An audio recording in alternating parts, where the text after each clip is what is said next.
સર્વને જય શ્રી કૃષ્ણ.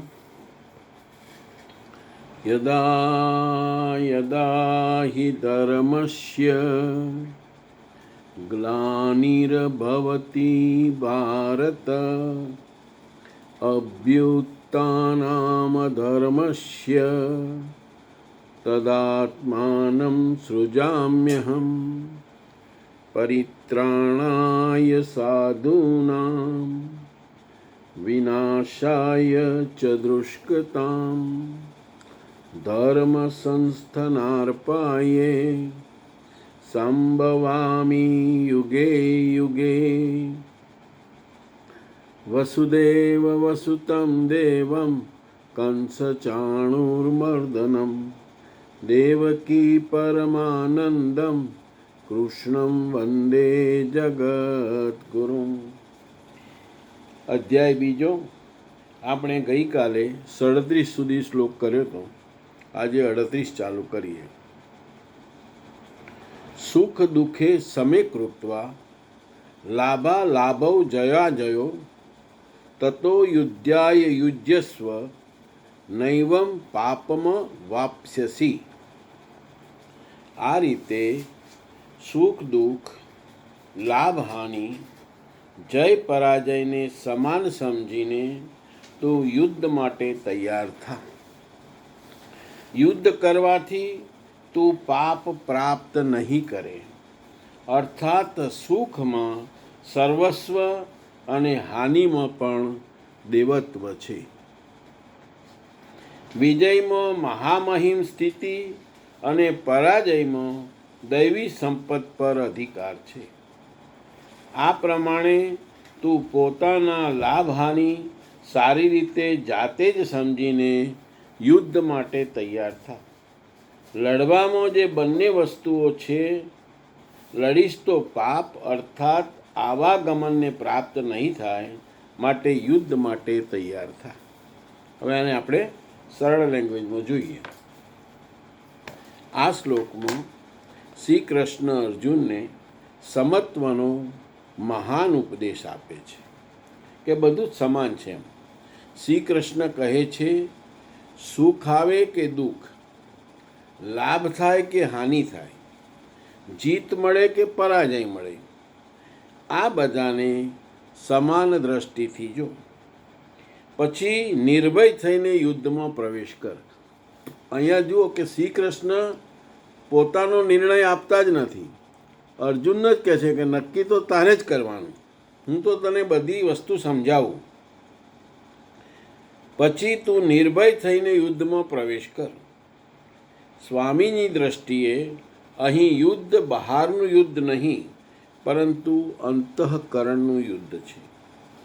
ભક્ત જ્યારે કામ, ક્રોધ, મોહ, અહંકાર સામે લડે છે, ત્યારે મન ક્યારેક સુખ અનુભવે છે, ક્યારેક દુઃખ. આ દરેકને થાય છે. તમે ઇન્દ્રિયોનું સુખ લેવા માટે ફરો તો કોઈક વખતે સુખ મળે ને કોઈક વખતે દુઃખ મળે. ક્યારેક પ્રગતિ દેખાય છે, ક્યારેક અધોગતિ. પરંતુ જો એ આ દરેક સ્થિતિમાં સમભાવ રાખે તો તે બંધનથી બચી જાય છે. અને જે બંધનથી બચે એ 84 લાખ ફેરામાંથી બહાર નીકળે. પાપ પ્રાપ્ત નહીં કરે. એમાં એક શબ્દ આવ્યો કે પાપ પ્રાપ્ત નો અર્થ અહીં માત્ર કોઈ ખોટું કામ નહીં, પરંતુ જન્મ મરણના બંધનમાં ફરી ન ફસાય. કારણ કે પાપનું મૂળ આસક્તિ છે. સુખમાં લાલચ, દુઃખમાં દ્વેષ, જીતમાં અહંકાર અને હારમાં નિરાશા. આ સરસ વસ્તુ કીધી કે સુખ હોય તો લાલચ હોય, દુઃખ હોય તો દ્વેષ થાય, જીત થાય તો અહંકાર આવે અને હાર થાય તો નિરાશા આવે. પરંતુ જે ભક્ત આ બધામાં સમ રહે છે, આ બધામાં પણ એનામાં સમતા રહે, તે કર્મ કરતો હોવા છતાં બંધાતો નથી. અહીંયા બંધાતો નથીનો અર્થ આખા ગીતામાં આપણે એવો સમજવાનો કે એને 84 કર્મ લાગતો નથી. એને આપણે કહીએ છીએ ને કે ભાઈ કર્મના બંધન છે, એ આ કર્મનું બંધન એને નથી લાગતું. તે કર્મ કરતો હોવા છતાં બંધાતો નથી. સ્વામીજી જે ભાવ કહે છે તે ખૂબ જ સુંદર છે. સુખમાં સર્વસ્વની ઝાંખી છે, હાનિમાં પણ દેવત્વ તરફ ઉઠવાનો અવસર છે, વિજયમાં પણ પરમ મહિમા છે અને પરાજયમાં પણ ચિત્તશુદ્ધિ અને દૈવી સંપત્તિનો વિકાસ છે. આ ચારેય વસ્તુ હોય તો પણ સારું જ છે. એટલે આધ્યાત્મિક માર્ગમાં સાચો પ્રયત્ન ક્યારેય નુકસાનકારક નથી. આથી શ્રી કૃષ્ણ કહે છે કે ફળના ભય કે લાલચમાં ન ફસાઈ સમભાવથી લડ. આ બહુ સુંદર વસ્તુ કીધી છે કે ભાઈ આધ્યાત્મિક માર્ગમાં આપણે સાચો પ્રયત્ન કરવો પડે. ભગવાન, આધ્યાત્મિક માર્ગ એટલે ભગવાન તરફ જવાનો માર્ગ. તો ભગવાન તરફ જવાના માર્ગની અંદર આપણે દેખાડો નહીં કરવાનો, સાચો પ્રયત્ન ખરા મનથી કરવાનો. આથી શ્રી કૃષ્ણ કહે છે ફળના ભય કે લાલચમાં ન ફસાઈ સમભાવથી લડ, ત્યારે તારો કર્મયોગ બની જશે. જો તારામાં સંભાવ આવશે તો પછી કર્મ નહીં રહે, કર્મયોગ બની જશે. અને કર્મયોગ એટલે શું? તો કોઈ કર્મનું બંધન નહીં. અને તે તને આવાગમનથી પાર લઈ જશે. આવાગમન એટલે આ 84 લાખના જે ફેરા છે, આવો ને જાઓ, આવો ને જાઓ. આજે બિલાડી બને ને કાલે કૂતરું બને ને માણસ બને ને એ ચાલ્યા જ કરે. અને તે તમને આવાગમનથી પાર લઈ, એટલે એમાંથી તમને બહાર કાઢશે. હવે આપણે 39મો શ્લોક જોઈએ. એશાતિ વિહિતા સાંખ્યે બુદ્ધિર યોગે ત્વિમામ શૃણુ બુદ્ધ્યા યુક્તો યયા પાર્થ કર્મબંધમ પ્રહાસસી. પાર્થ, આ બુદ્ધિ તારા માટે જ્ઞાનયોગના વિષયમાં કહેવાય છે. કઈ બુદ્ધિ? આજ કે તું યુદ્ધ કર. જ્ઞાનયોગમાં આટલું જ છે કે પોતાની હસ્તી જોઈને લાભયાનીનો સારી રીતે વિચાર કરીને કે જીતીશું તો ઉત્તમ સ્થિતિ અને હારીશું તો દેવત્વ. વિજયમાં સર્વસ્વ અને પરાજયમાં દેવત્વ. બંને બાજુએ લાભ છે. યુદ્ધ નહીં કરો તો આપણને સૌ કાયર કહેશે, ભયથી ભાગેલા માનશે, અપકીર્તિ થશે. આ રીતે પોતાના અસ્તિત્વને સામે મૂકી જાતે વિચાર કરી યુદ્ધમાં અગ્રેસર થવું એ જ જ્ઞાન યોગ છે. લોકમાં ઘણું કરીને એવી ભ્રાંતિ હોય છે કે જ્ઞાન માર્ગમાં કર્મ નથી કરવું પડતું. તેઓ કહે છે કે જ્ઞાન માર્ગમાં કર્મ નથી, હું તો શુદ્ધ છું, બુદ્ધ છું, ચૈતન્ય છું, અહમ બ્રહ્માસ્મિ. ગુણમાં જ પ્રવર્તે છે એવું માનીને હાથ જોડી બેસી રહે છે. યોગેશ્વર શ્રી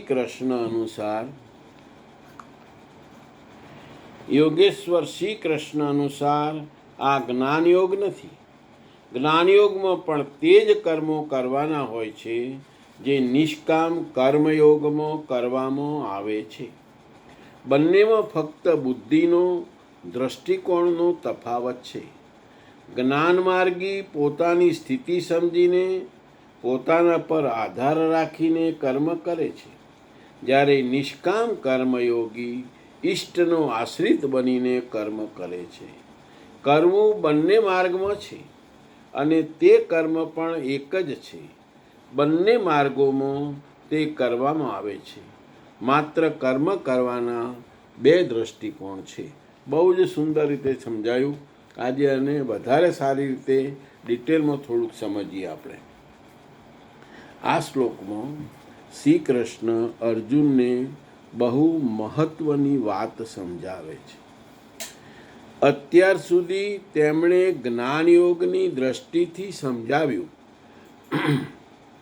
કે સાચો લાભ શું, હાનિ શું, વિજય શું છે અને પરાજય શું છે. હવે તેઓ કહે છે, હવે આ જ વાત તો એની જ છે, વાત બદલી નથી. હવે આ જ વાત તું કર્મયોગની દ્રષ્ટિથી સાંભળ.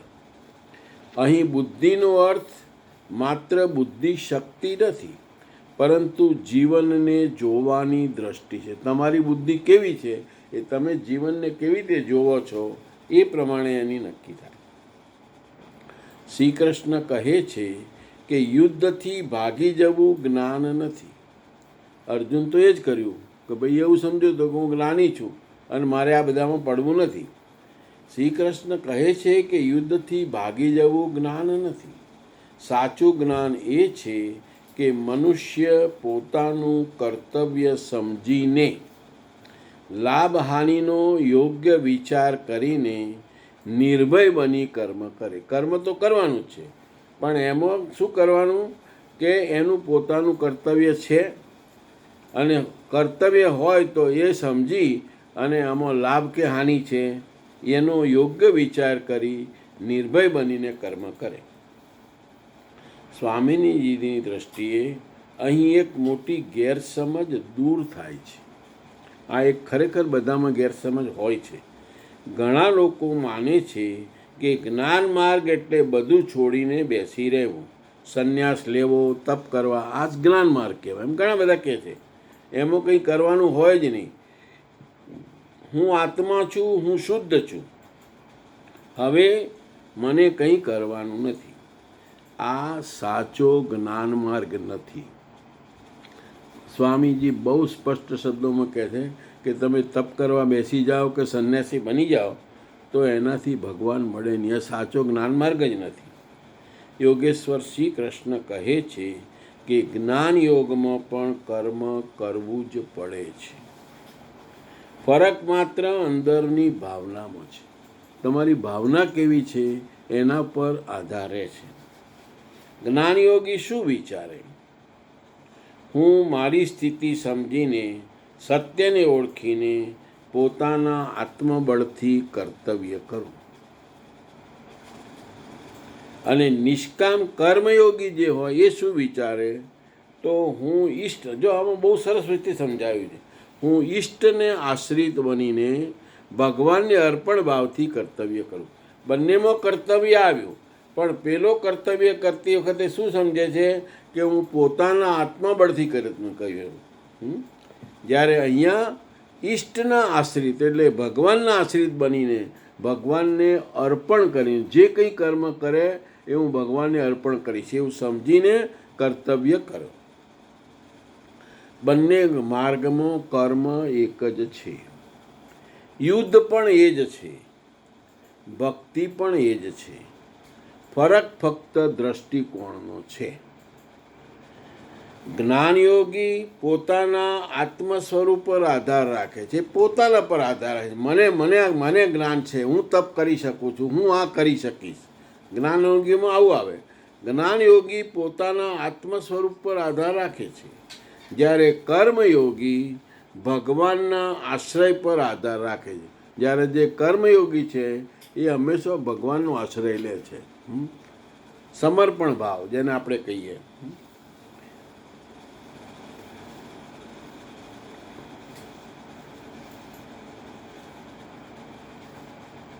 પરંતુ બંનેમાં કર્મ તો કરવું જ પડે.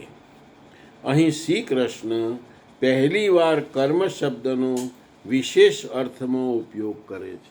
આ શ્લોકમાં કર્મ વિશે બહુ જ સરસ સમજાવ્યું આપણને. પરંતુ તરત કર્મ શું એ નથી કહેતા. હજુ કર્મ વિશે વધારે ડિટેલમાં ત્રીજા અધ્યાયમાં આવશે આપણને. પહેલાં તેનો મહિમા અને વિશેષતા સમજાવે છે. કારણ કે માણસ જ્યારે કર્મનું મહત્ત્વ સમજે ત્યારે જ તે સાચા માર્ગે આગળ વધે. આપણે શું કર્મ કરવાનું છે, કેમ કરવાનું છે અને કર્મનું મહત્ત્વ જ્યાં સુધી આપણને સમજણ ના પડે ત્યાં સુધી આપણે સાચા માર્ગે નહીં જઈ શકીએ. આ શ્લોકનો સહેલો સાર એવો છે: 1.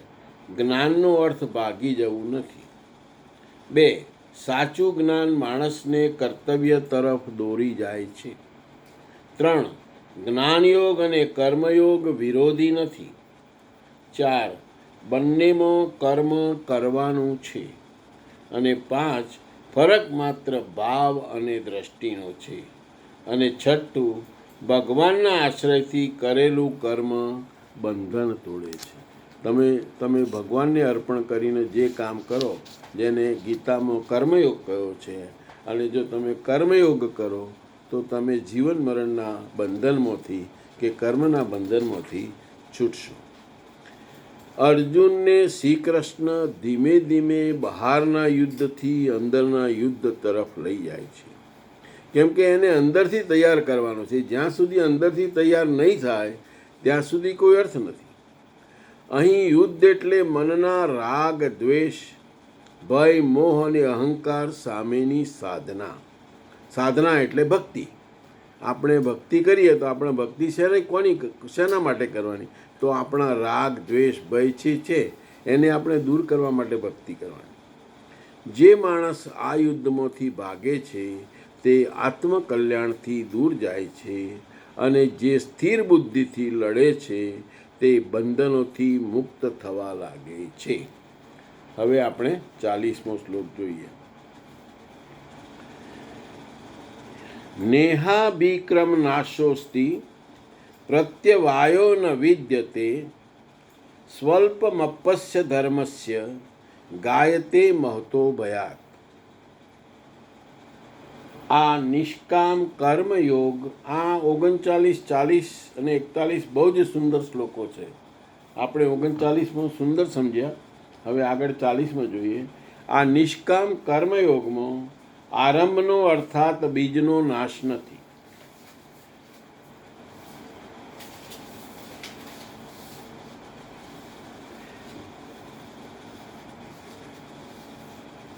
માટે આ નિષ્કામ કર્મનું, આ કર્મથી સંપાદિત ધર્મનું થોડું પણ સાધન જન્મમૃત્યુરૂપ મહાન ભયથી ઉગારી લે છે. તમે આ ધર્મને સમજો અને તેના પર 2 ડગલા ચાલીને જુઓ. શુદ્ધગ્રહસ્થ આશ્રમમાં રહીને પણ ચાલે છે. ભક્તો તો ચાલતા જ હોય. બીજ પણ નાખી દે તો અર્જુન બીજનો નાશ થતો નથી. પ્રકૃતિમાં કોઈ જ ક્ષમતા નથી. સત્યને નિર્મૂળ કરી દઈ શકે એવું કોઈ શસ્ત્ર નથી. પ્રકૃતિ કેવળ આવરણ નાખી શકે છે, કાંઈક વિલંબ કરી શકે છે, પરંતુ સાધનાના આરંભને મિટાવી દઈ શકતી નથી. આને આપણે વધારે સરળતાથી જોઈએ. આ શ્લોક પણ બહુ જ સુંદર છે. આ શ્લોકમાં ભગવાન શ્રી કૃષ્ણ અર્જુનને બહુ મોટું આશ્વાસન આપે છે. અર્જુનને આપે છે એટલે જીવનમાં આપણને આશ્વાસન આપે છે એવું સમજવાનું. તો શેનું આશ્વાસન આપે છે? તો ભક્તિના માર્ગમાં ચાલનારને સૌથી મોટો ભય શું હોય? જે માણસ ભગવાન તરફ જતો હોય, ભક્તિ કરતો હોય, તો એને સૌથી મોટો ભય શેનો હોય? જો હું પૂર્ણ ન કરી શકું તો, ભક્તિ કરતો કરતો મારું મૃત્યુ થઈ જાય તો શું? આ બધી ભક્તિ કરેલી બેકાર. શ્રી કૃષ્ણ કહે છે, આ બહુ જ સુંદર વસ્તુ છે, આ માર્ગમાં કરેલું થોડું પણ પ્રયત્ન ક્યારેય વ્યર્થ નથી જતું. આપણે એને સારી રીતે સમજીએ તો મેટ્રિક પાસ થાવ એટલે ભગવાન મળે એવું સમજો, કે ભાઈ 10મું પાસ થાય તો ભગવાન મળે. તમે ભક્તિ તરફ એટલે ભણવામાં 10મા સુધી ભણવા માટે આગળ ચાલ્યા. 1લું પાસ કર્યું, 2જું પાસ કર્યું, 3જું પાસ કર્યું, 4થું પાસ કર્યું, અને 4થાથી 5મામાં આવતા પહેલાં મરી ગયા. તો ભગવાન એવું કહે છે કે આવતા જન્મે તારે 5માથી જ ભણવું પડશે. 1 થી 4નું રિપીટેશન કરવાની જરૂર નહીં પડે. તું તારો જે જન્મ, જે સંસ્કાર લઈને જે જન્મ લેશે એમાં 1 થી 4નું ભણેલું તને આવી જ જશે. બહુ સરસ વસ્તુ કીધી.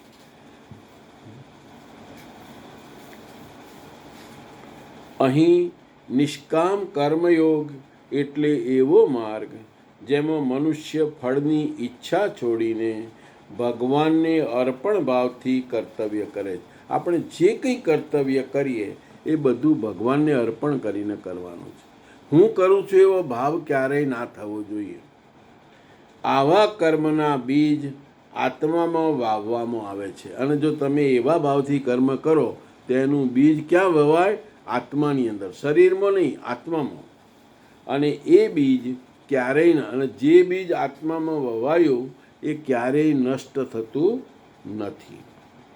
હજુ બહુ સુંદર આગળ કહ્યું છે, જેમ જમીનમાં વાવેલું સાચું બીજ થોડા સમય માટે સૂતું રહી શકે. તમે જમીનમાં સરસ બીજ નાખ્યું હોય તો કદાચ એવું બને કે એની આગળ પાછળ કંઈક એવું થઈ જાય કે જેથી કરીને એ બીજ અંકુરિત ના થાય. કદાચ એના ઉપર માટી પડી જાય, વરસાદ મોડો પડે, પણ તેની અંદરની જીવંત શક્તિ મળતી, પણ એ બીજમાં જે જીવંત શક્તિ છે એ ક્યારેય મળતી નથી. એમ તમે સાચા કર્મો જે કર્યા છે એની જીવંત શક્તિ મળતી નથી. એ ગમે ત્યારે ફળીભૂત થાય. એક જન્મે નહીં તો 2 જન્મ. આ તમે 4 ચોપડી આ જન્મે ભણ્યા તો કદાચ વચ્ચે 2 જન્મે એમને એમ જતા રહે, પણ પાછા ચોથા જન્મે ફરી તમારે 5માંથી આવે. તેમ સાધનો એટલે ભક્તિનો આરંભ પણ ક્યારેય વ્યર્થ નથી જતો.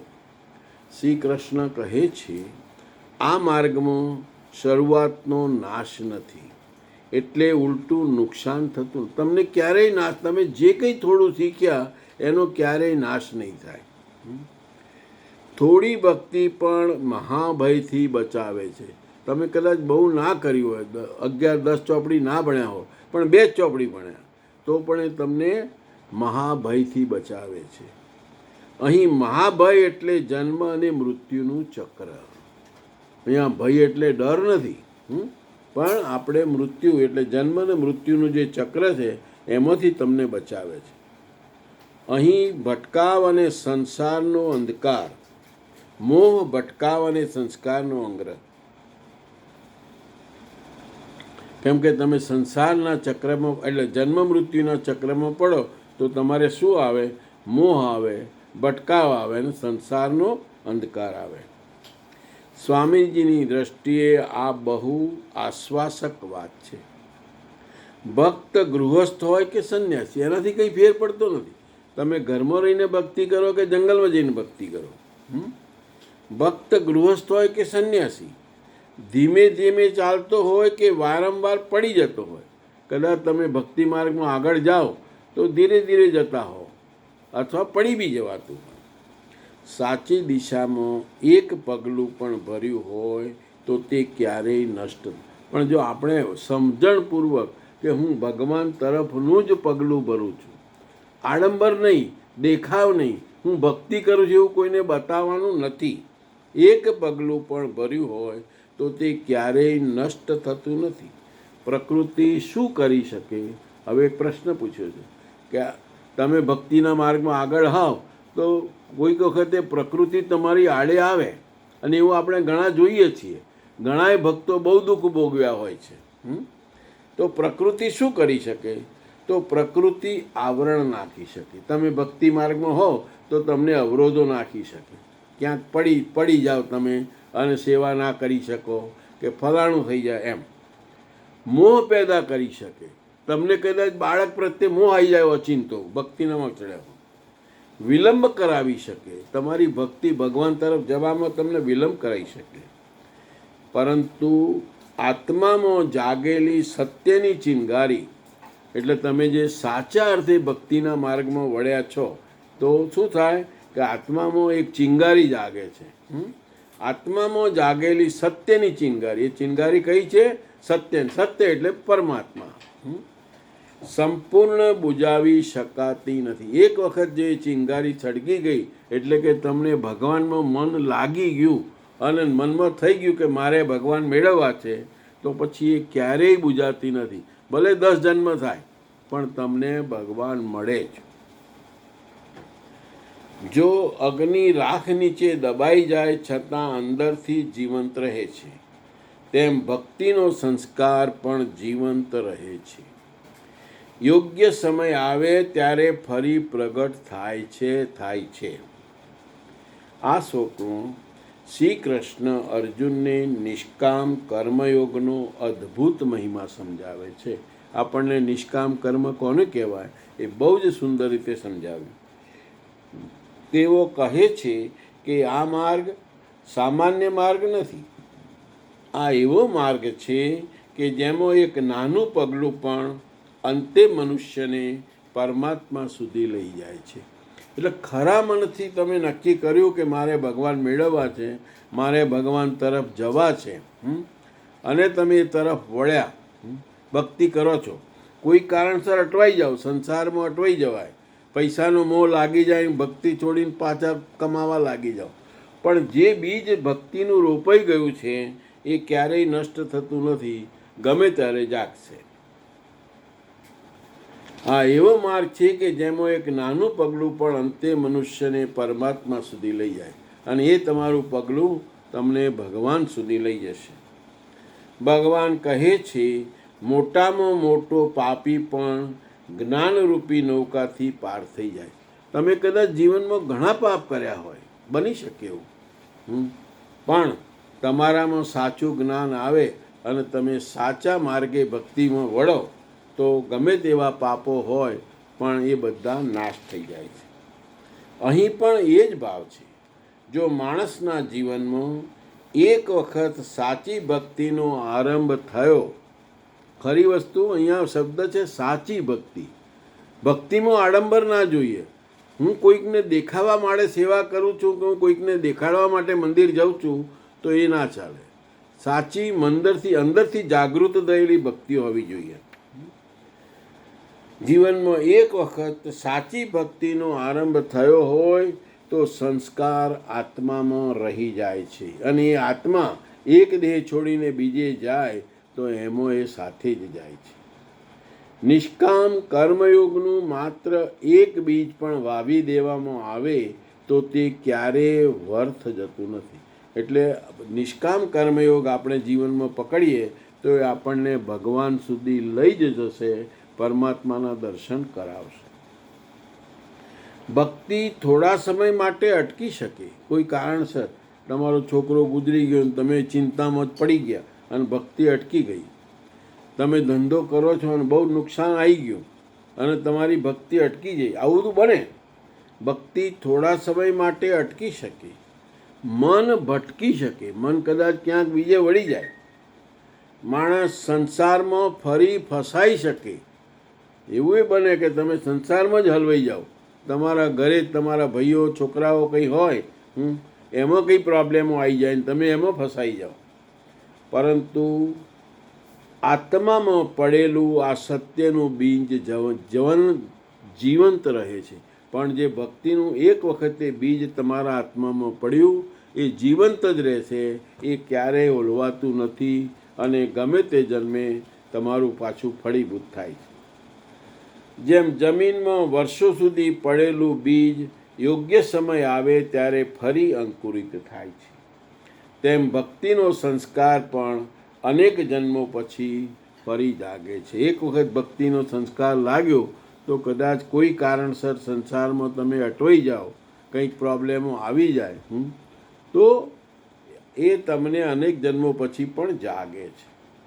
આ માર્ગમાં એક ખાસ વાત છે, અહીં કરેલા કર્મનું ફળ સીમિત નથી. સામાન્ય સારા કર્મ માણસને સ્વર્ગ, સુખ, પ્રતિષ્ઠા અથવા રિદ્ધિ સિદ્ધિ સુધી પહોંચે. આ એક સુંદર વસ્તુ કીધી છે કે નિષ્કામ કર્મયોગમાં કરેલું જે કર્મ છે એની કોઈ લિમિટ જ નથી. શું? હા, તમે નિષ્કામ ના હો અને કર્મ સરસ કરતા હો, સારા કર્મો કરતા હો, પુણ્યનું કામ કરતા હો, દાન આપતા હો, લોકોની સેવા કરતા હો, તો સારા કર્મો કરો તો તમને શું થાય? સ્વર્ગનું સુખ મળે, પ્રતિષ્ઠા મળે, લોકો વાતો કરે આ ભાઈ તો ધરતીકંપ આવ્યો તો બહુ સેવા કરી. તમારી રિદ્ધિ સિદ્ધિ સુધી પહોંચાડે, તમારી સિદ્ધિ વધે. પરંતુ આ બધું સમયસર, પણ એ બધું મળે ને એ થોડો સમય માટે, એ બધું પૂરું થઈ જાય. પણ નિષ્કામ કર્મયોગ એવું નથી. પણ જો નિષ્કામ કર્મયોગ કરતા હો તો એમાં એવું નથી. એ માણસને અસ્થાયી સુખમાં અટકાવતો. આ જે સુખ છે, સ્વર્ગનું સુખ કે આનંદ, બધું એ અસ્થાયી છે. એ માણસને અસ્થાયી સુખમાં અટકાવતું નથી, અંતે પરમ ગતિ તરફ, પણ એ તમને પરમ ગતિ તરફ એટલે પ્રભુ તરફ, ભગવાન તરફ તમને લઈ જાય છે. સ્વામીજીની દ્રષ્ટિએ આ બહુ આશાની વાત છે. આ તો બહુ જ મોટી વસ્તુ ભગવાને આપણને આશ્વાસન આપી દીધું. જો કોઈ ભક્ત મધ્યમાં થાકી જાય, એટલે ભગવાનના માર્ગે ચડ્યો અને વચ્ચે થાકી જાય, માર્ગ છોડી દે, કદાચ એ સેવાનો માર્ગ છોડી દે, અથવા જીવનમાં ફરી ફસાઈ જાય, જીવનની મહિમામાં ફસાઈ જાય, તો પણ સાચી સાધના એટલે કે ભક્તિનો સંસ્કાર તેનો પીછો છોડતી નથી. એક દિવસ એ જ સંસ્કાર તેને ફરી ભગવાન તરફ ખેંચે છે. બહુ જ સુંદર શ્લોક અને બહુ જ સુંદર વસ્તુ આપણને સમજાવી. જય શ્રી કૃષ્ણ. હવે આપણે સોમવારે મળીશું.